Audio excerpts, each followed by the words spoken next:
Bismillah.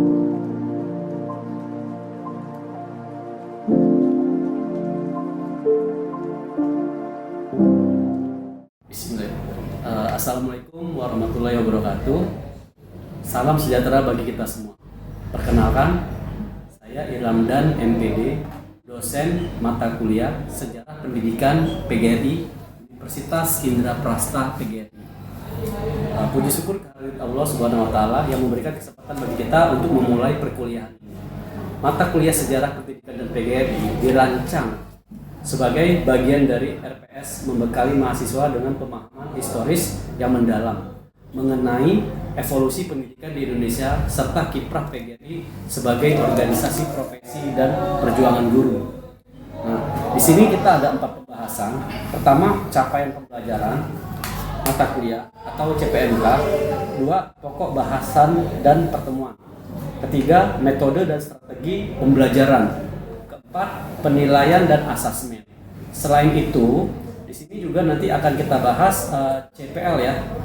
CPL itu CPL untuk mata kuliah Sejarah Pendidikan PGRI ada 4 komponen. Pertama, CPL 1, sikap bertakwa kepada Tuhan Yang Maha Esa, menjunjung tinggi nilai moral kemanusiaan, moral dan etika akademik. 2, CPL pengetahuan menguasai konsep teoritis bidang pendidikan dan penerapan. Ketiga, CPL keterampilan umum mampu mengkomunikasikan gagasan secara efektif, baik lisan maupun tulisan. CPL 4, keterampilan khusus mampu menganalisis perkembangan pendidikan di Indonesia dalam konteks sejarah dan organisasi profesi PGRI. Oke, itu CPL dari mata kuliah Sejarah Pendidikan dan PGRI. Kita tadi sudah bahas CPMK dan CPL-nya ya.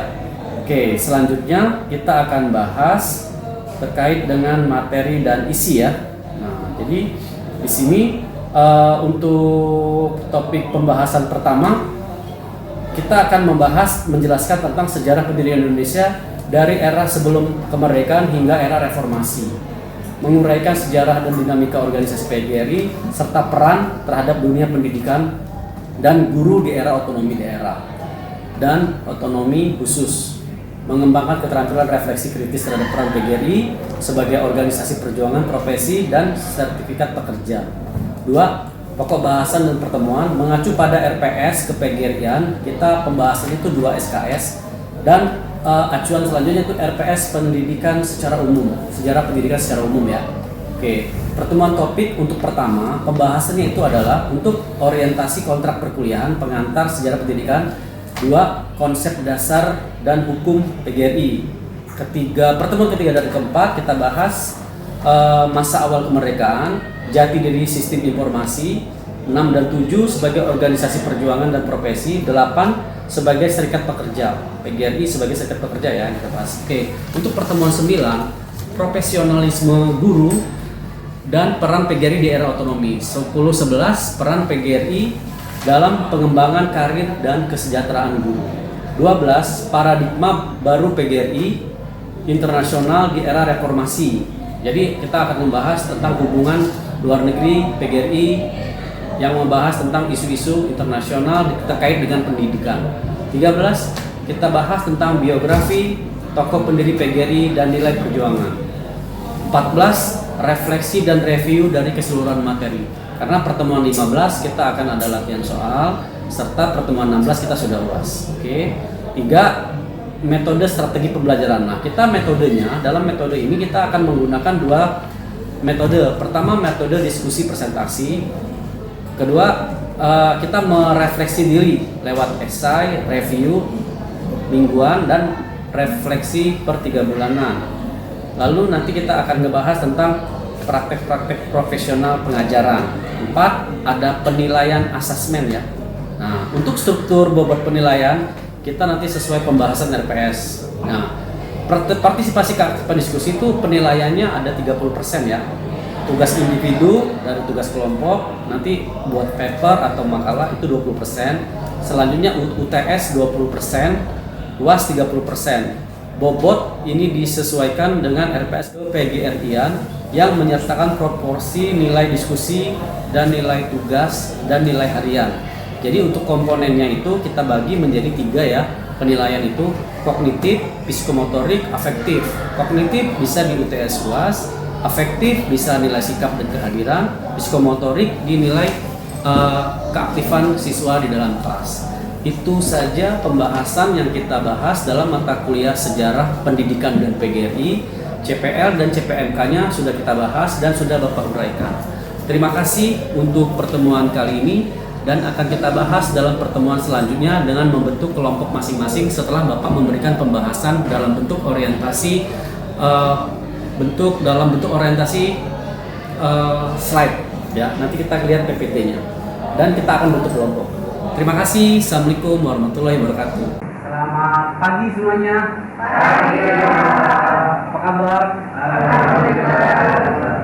Ya, hari ini kita pertemuan offline ya. Minggu kemarin kita online. Jadi ini pertemuan kedua di mata kuliah SPGD PGRI ya. Seperti yang sudah Bapak sampaikan di awal, RPS sudah Bapak share ya. Kalian bisa download di LMS masing-masing. Materinya sudah ada dan jangan lupa isi presensi di LMS ya. Tapi selain dari isi presensi LMS, kalian Bapak panggil manual ya. Jadi biar Bapak punya data. Gitu. Karena kalau online kadang ada yang tidak absen ya. Gitu. Jadi suka ada kendala teknis di online dia ada, tapi di offline dia enggak. Ya, jadi untuk biar enak sama-sama punya data, jadi Bapak absen manual ya. Oke. Sebelum kita mulai pembelajaran di pertemuan kedua ini kita agendanya presentasi ya. Kalau yang kemarin kita bukan presentasi tapi Bapak menyampaikan RPS dan kita membahas tentang sekilas pandang tentang sejarah pendidikan di Indonesia. Bapak sampaikan di awal sejarah sekilas pandang pendidikan di Indonesia dan kita membahas PGRI. PGRI masih ingat apa PGRI? Ayo. Organisasi apa? Guru. Ya, betul. Ya. Organisasi keguruan ya. Nah, organisasi keguruan itu kan sebelum jadi PGRI dia PGHB. Persatuan Guru Hindia Belanda. Jadi pas kita merdeka 1945, Persatuan Guru Hindia Belanda itu berubah menjadi PGRI. Persatuan Guru Republik Indonesia. Nah, itu yang kita bahas dari awal kemerdekaan sampai awal reformasi. Nah, untuk hari ini kita membahas yang awal apa tuh? Dari sejarah nasional pendidikannya, dari zaman dulu Buddha, zaman awal kemerdekaan sampai akhir reformasi ya tahun 2000-an ya. Nah, mata kuliah kita selanjutnya pembahasannya di pertama tadi sudah Bapak jelaskan, kedua kita membahas tentang sejarah pendidikan nasional ya. Jadi tema hari ini kita membahas tentang sejarah pendidikan nasional. Nah, ini sejarah pendidikan nasional ya. Pembahasan kita sudah kita bagi ya kemarin menjadi 10 kelompok ya. Dan hari ini kita masuk ke pertemuan kedua, berarti yang maju kelompok dua harusnya. Tapi Bapak ambil tema kelompok 1 ya. Kenapa kelompok 1? Karena kelompok 1 itu membahas tentang temanya tentang sejarah pendidikan nasional ya. Kenapa belum ada Indonesia-nya? Karena yang kita bahas pendidikan nasional sebelum tahun 1945 ya, gitu. Untuk hari ini yang maju kita metodenya di offline ini sesuai dari RPS yang sudah Bapak bagikan, kita diskusi ya. Jadi sudah Bapak bagi nanti waktunya, kita diskusinya itu 30 menit. 30 menit pertama kelompok 1 membahas tentang sejarah pendidikan nasional. Nah, dalam diskusi itu nanti 10 menit tanya jawab ya. Gitu ya. Oke, sudah siap kelompok 1? Sebelumnya saya ingin bertanya, siapa yang tahu tokoh pendidikan nasional? Saya. Kalau benar ya? Iya. Ki Hajar Dewantara. Betul. Wah. Alhamdulillah. Ya. Tepuk tangan dong. Baik. Ki Hajar Dewantara merupakan tokoh nasional Indonesia yang lahir pada tanggal 2 Mei tahun 1889. Oleh sebab itu, Pemerintah Indonesia menetapkan tanggal kelahiran Ki Hajar Dewantara pada tanggal 2 Mei tahun 1889 menjadi Hari Pendidikan Nasional. Dan inilah topik pembahasan kami, yaitu Sejarah Pendidikan Nasional.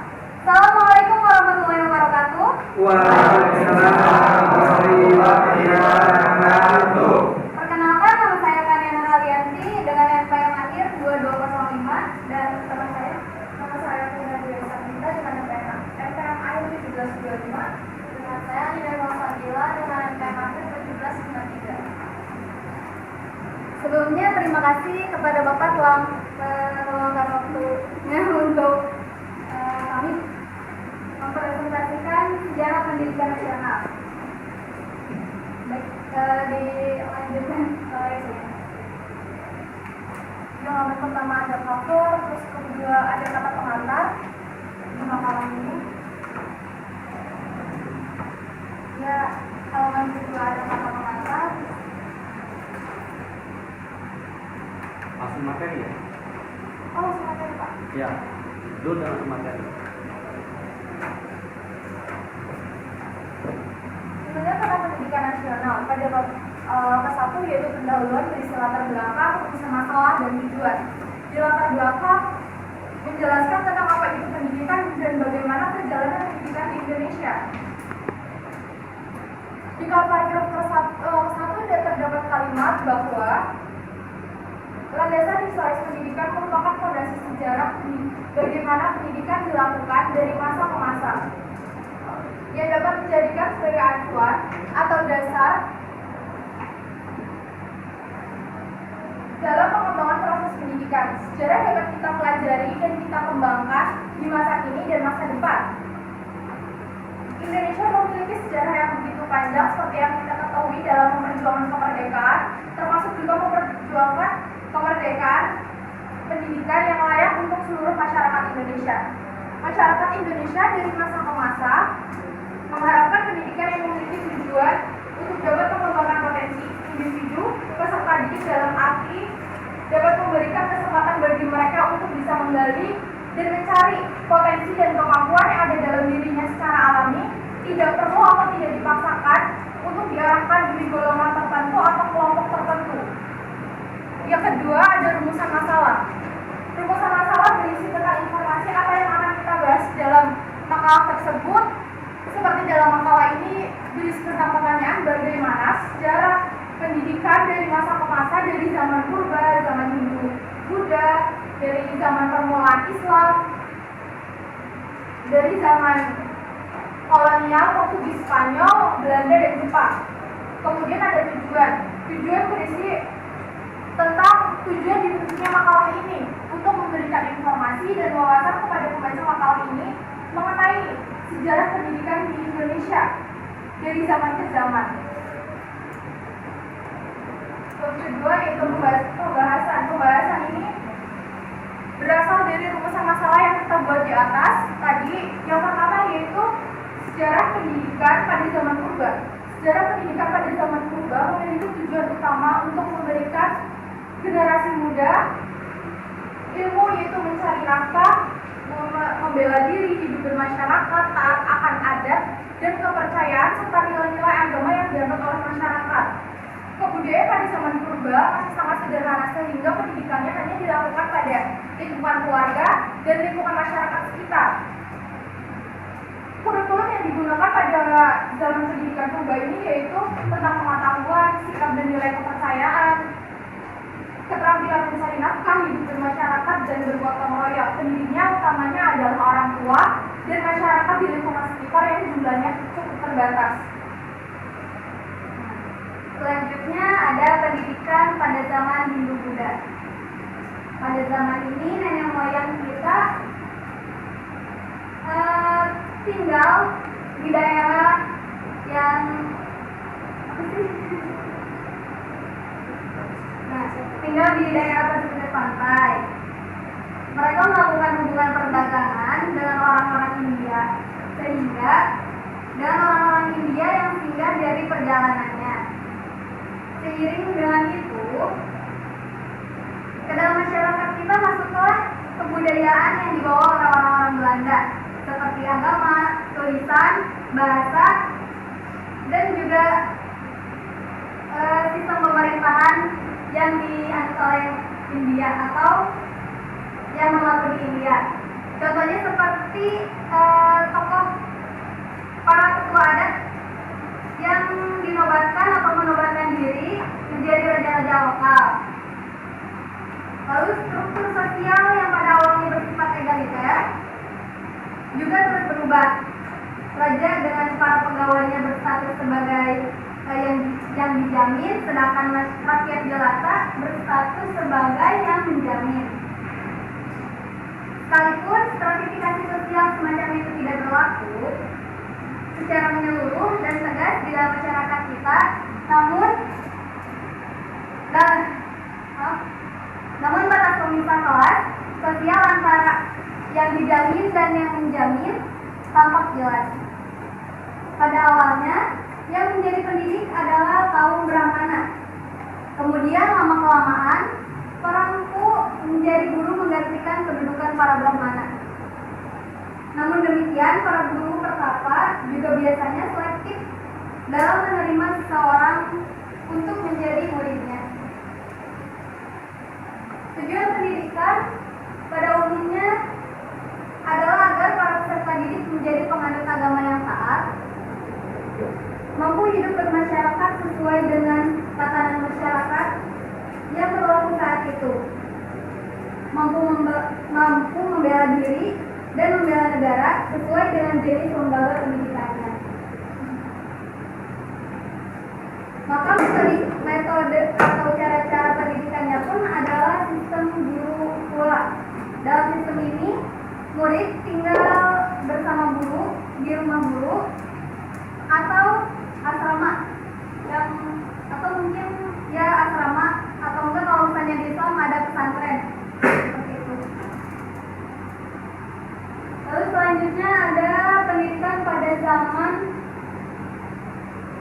permulaan Islam.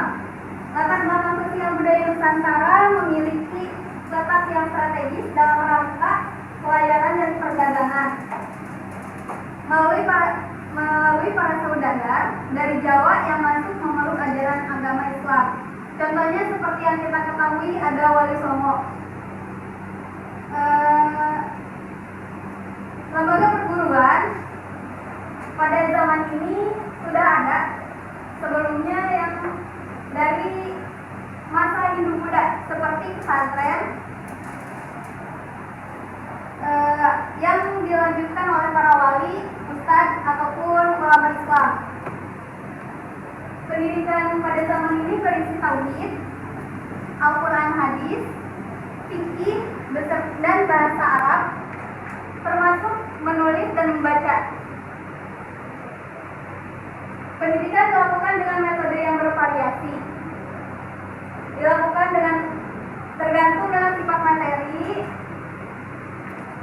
pendidikan tujuan dan peserta didiknya. Selain itu dilakukan pula melalui media dan cerita-cerita yang digunakan para pandita Hindu-Buddha. Baik, selanjutnya ada pada zaman pengaruh Portugis Spanyol. Latar belakang sosial budaya pada awal abad ke-16, ke negeri kita datanglah bangsa Portugis, kemudian datanglah bangsa Portugis, kemudian disusul oleh bangsa Spanyol. Pengaruh bangsa Portugis dalam bidang pendidikan utamanya berkenaan dengan penyebaran agama Katolik. Kurikulum pendidikannya berisi pendidikan agama Katolik ditambah pelajaran membaca, menulis, dan menghitung. Pendidikan diberikan bagi anak-anak masyarakat terkemuka. Pendidikan yang lebih tinggi itu diselenggarakan di Goa pada pusat kekuasaan Portugis di Asia. Selanjutnya ada pendidikan pada zaman kolonial Belanda. Sejak berkuasanya bangsa Belanda, bangsa kita ditindas dan diadu domba. Kekuasaan para raja dirampasnya dan kekayaan alam Indonesia diangkutnya. Penjajahan yang telah berlangsung lama benar-benar telah menghukum kemajuan bangsa Indonesia dan mengakibatkan kemelaratan serta kebodohan. Dengan semakin sadarnya bangsa Indonesia akan makna nasionalisme dan kemerdekaan, Pada abad ke-20 lahirlah berbagai pergerakan. Pergerakan nasional berlangsung dalam jalur politik maupun pendidikan.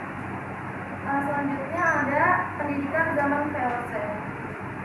VOC menyelenggarakan sekolah dengan tujuan untuk misi keagamaan, bukan untuk misi intelektualitas ataupun tujuan lainnya, adalah untuk menghasilkan pegawai administrasi rendahan di pemerintahan dan gereja.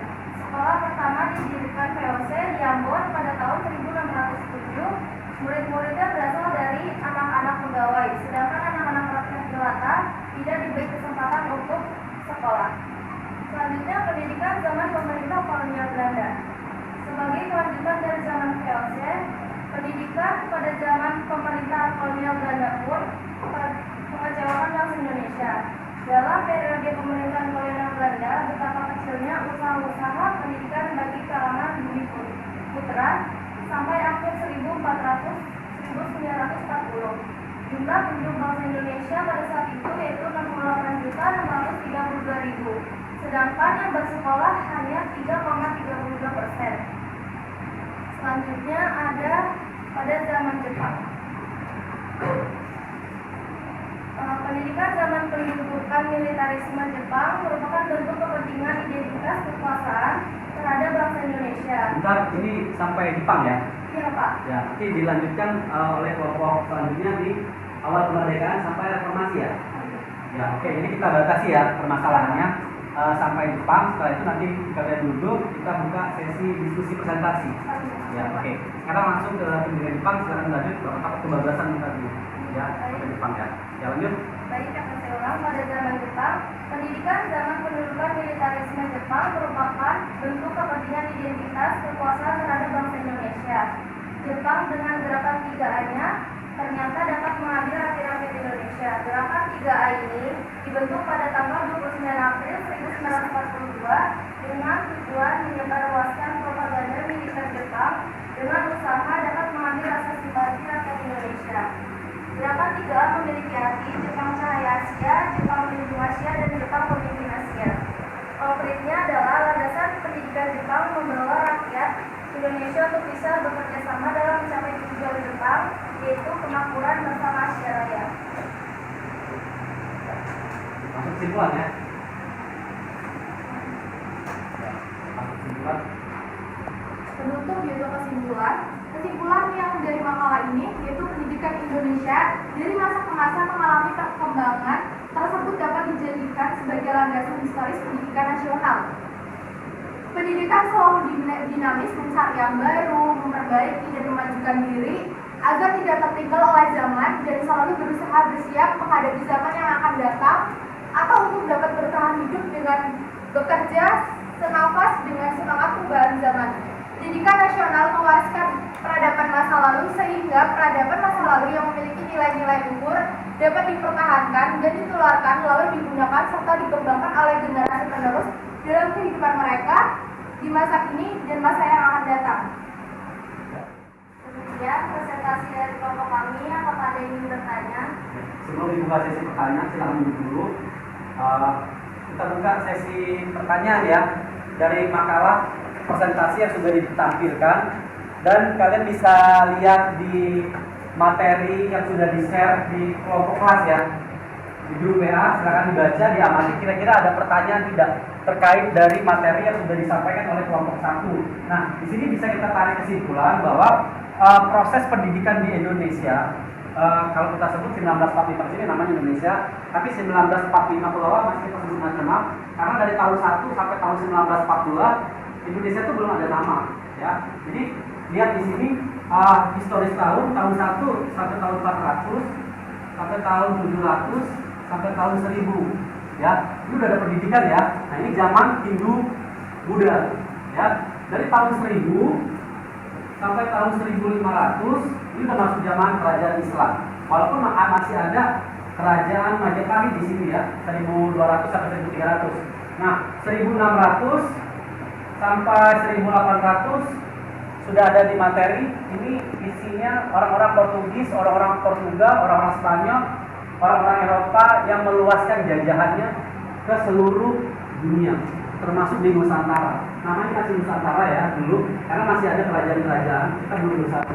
Sampai awal nasionalisme muncul, paham nasionalisme muncul tahun 1900 sampai 1928. Nah, di sini 1928 sudah muncul rasa persatuan. Ayo sekarang selagi belum dibuka sesi pertanyaan, Bapak tanya buat semuanya. Sudah paham ya? 1928 ini tahun apa? Ada momen penting di tahun 1928. Ayo Bapak, bebas angkat tangan.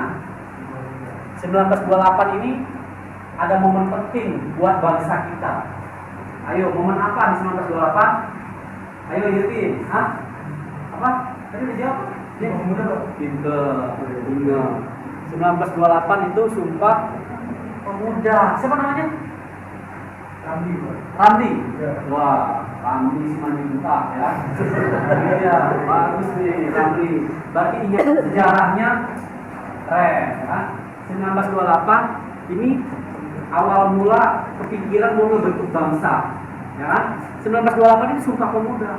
Sumpah Pemuda ini seluruh pemuda di Nusantara kumpul di Batavia, ingin punya satu visi, punya satu misi. Apa misinya? Kalau sudah merdeka kita harus punya satu bangsa.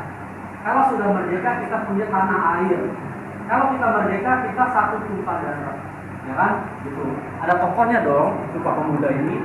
Mulainya dari tahun 1901 sampai 1928. Nah, berapa tahun? 28 tahun baru bisa mengumpulkan pemuda seluruh Indonesia, seluruh Nusantara untuk berkumpul di Batavia, hanya ingin membentuk sebuah pertemuan kongres, ya.